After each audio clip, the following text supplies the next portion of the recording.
Hi everyone, I'm Myles. I'm going to talk about Marimo. First, I'm going to give a background on Marimo, and then I'll talk about how we're using Dagger in it Awesome. for one of our demos. Cool. So Marimo is an open source notebook for Python and SQL.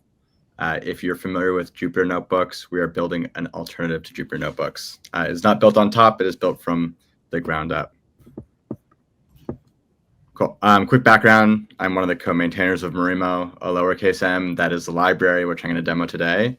We're also a company, the capital M, Marimo. I'm also a co-founder there. Previously, I was at Palantir and Cloud Kitchens, and I'm on Twitter. Go Bears. Go Bears.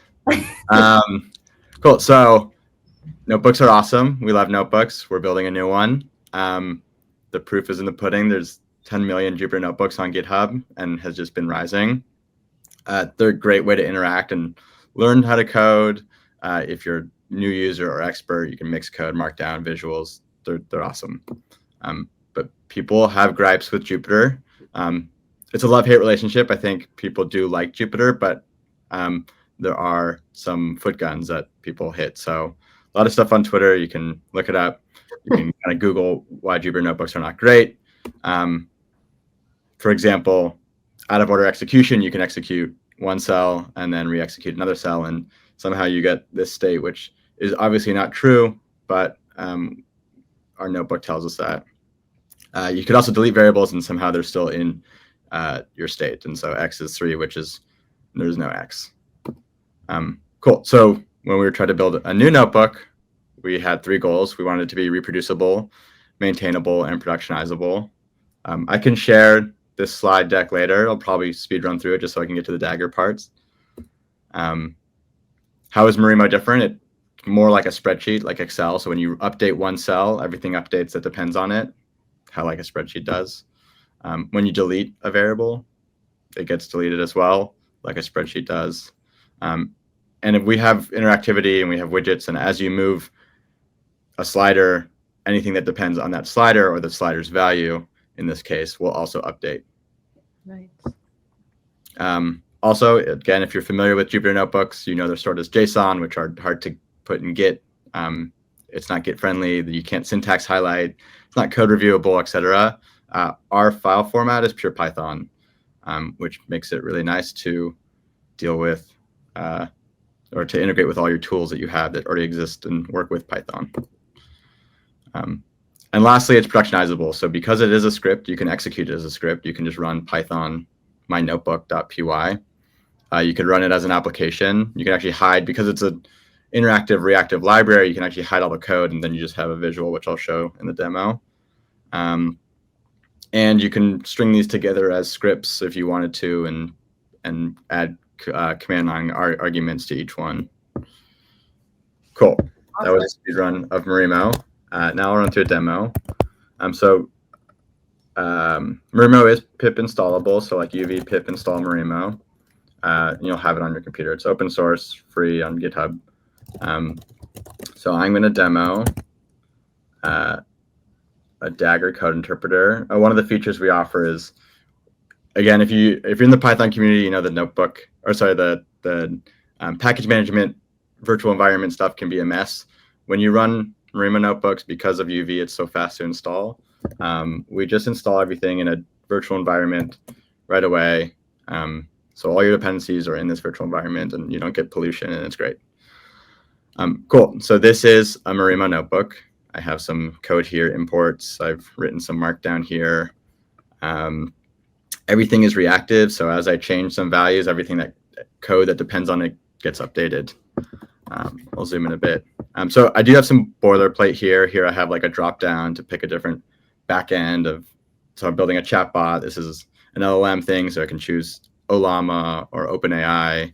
In this case, I'm just going to use OpenAI. It wants my key because of it. Let me just paste this key in. Everyone close your eyes. Just kidding. Cool. So now that I added that, some code actually ran below because this has been added. So there's some switch that I had that, like, once this key is given, rerun this below. Cool. So I have some code here. I'll come back to this. Let me hide this for now. Cool. So what I have, and I'm actually just toggle to app view, hide all the code. I have this little chat widget, which I'm generating with a Marimo UI element Mo UI chat, which the obligatory every framework, UI framework at least now, has to have a chat widget. So we have one. You can do a lot of cool things with it. I'm using, so you can pass your own model. This model just basically calls into a system or into a tool called L, which is, if you're using any of these frameworks, there's like LangChain, L. There's a bunch to help you call OpenAI or any LLM. I use L because the API is really concise and it's less distracting to the part of the demo. But it is just some way to orchestrate a bunch of messages to then call either tools or an LLM, etc. So I have this chatbot that is given a set of messages, and I return the messages. It says I'm a data scientist with access to writing Python code. I have some user content that's passed and the assistant content. So it has a history of these messages as I chat with it. And it has access to tools. So one tool I have is execute code unsafe. The reason I have execute code unsafe is going back up to here. So here's a tool that I have, and hopefully people can see this. This is an L tool. So just doing all the schema driven, it's writing the schema for this tool, and here's the description of the tool, which just executes this code. And this is something I took from Stack Overflow, which runs Python code using eval, which can be very unsafe because it's running it on your computer. And this is not me generating code, but this is an LLM that's generating code. So I don't know if I should trust it. But anyways, I'm going to trust it right now. Execute code unsafe. I'm going to hide this, add a question. And so this says, so I can just type in my question here. I just had a predefined prompt, so I can make this a little bit easier. What is the square root of a number? I'm just going to put a random number in, submit, run. Hopefully this works. Cool. Nice. This just ran. It grabbed code from an LLM, ran it in my tool using the exec or eval function, and then returned that. But I would not put this in production because I do not want to run code that an LLM generated from code that I probably do not trust. So I'll comment this out. I have a new function, new tool, execute code, and this is using Dagger. The reason I chose Dagger is because I can use the library and do things at runtime and kind of like logically add things to my container as I build it. And so I start with Python. So this Dagger container is going to execute code, and I added a few more features on it, and I'm sure I can add even more features. I just am scratching the surface of what I can build here. And so this execute code starts with Python because I'm executing Python code. It creates a script.py. I've actually added some requirements, which comes from packages.value. So let me uncomment all this stuff. So I have two more widgets, Marimo widgets, which one takes some files. I can drop some files in, one takes some packages. And these just end up rerunning this cell, which recreates this tool, which is not actually recreating the Dagger container yet, just creating the tool, which is some logic to create the Dagger container. So I have some requirements, so I can add pandas, NumPy, etc. And this is now, there's NumPy in there. Not until I actually run this tool. It installs it. And then if I have files, I just add the files in there. And then I move into this app directory that I created. And then I run it with Python. Cool. And I've added two more instructions here. So rather than, originally I had this as you are a data scientist writing Python code, which wasn't super interesting because it can't do much. But now it has access to files. So given these files that I upload, and this is coming from that widget, I have this function describe file, which basically just tells me what kind of file it is. If it's a CSV, it will just give me the headers of it. We can make this describe a little bit smarter.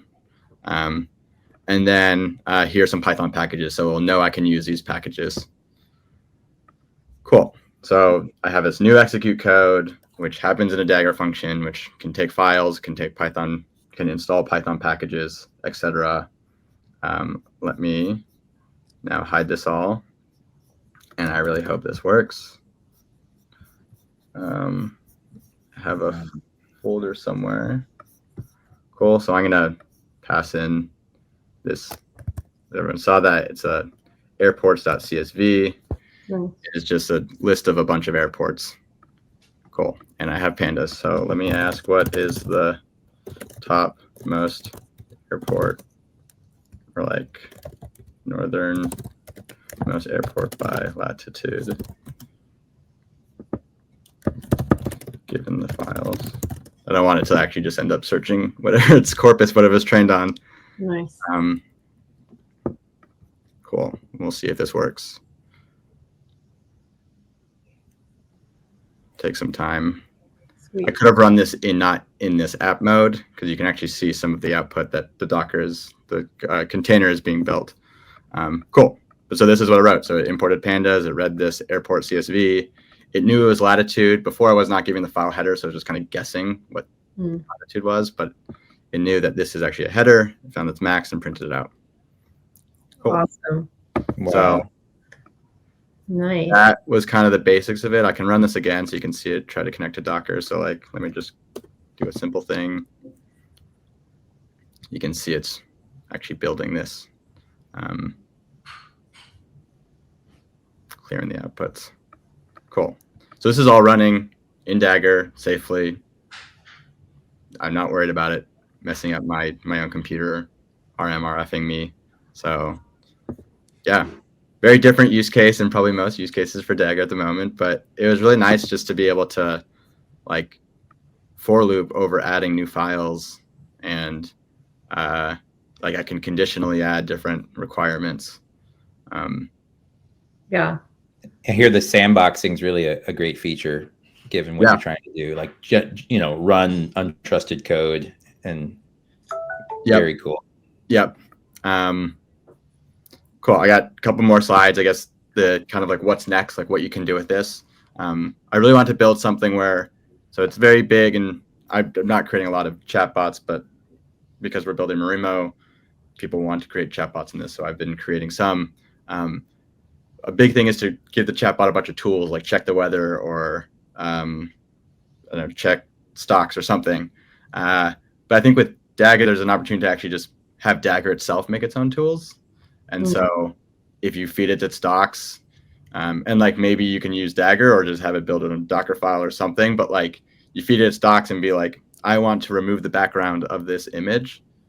It's like, oh, I don't know how to do that. Maybe one of the new functions is create a tool, which would, like, it's kind of this toolception, which then can use FMPeg to create then a tool to remove a background image, and then it can actually do it again. And so you can kind of start to create this corpus of Dagger tools, which would be really cool.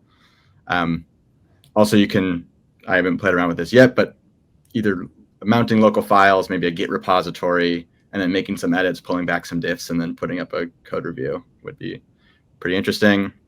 Yeah. And then, I was looking at Daggerverse after the prior presenter mentioned it, and just to seeing actually what modules there would be actually interesting. But you could essentially scrape the whole registry, pull it back, and create a tool for each one, getting its schema, knowing its input.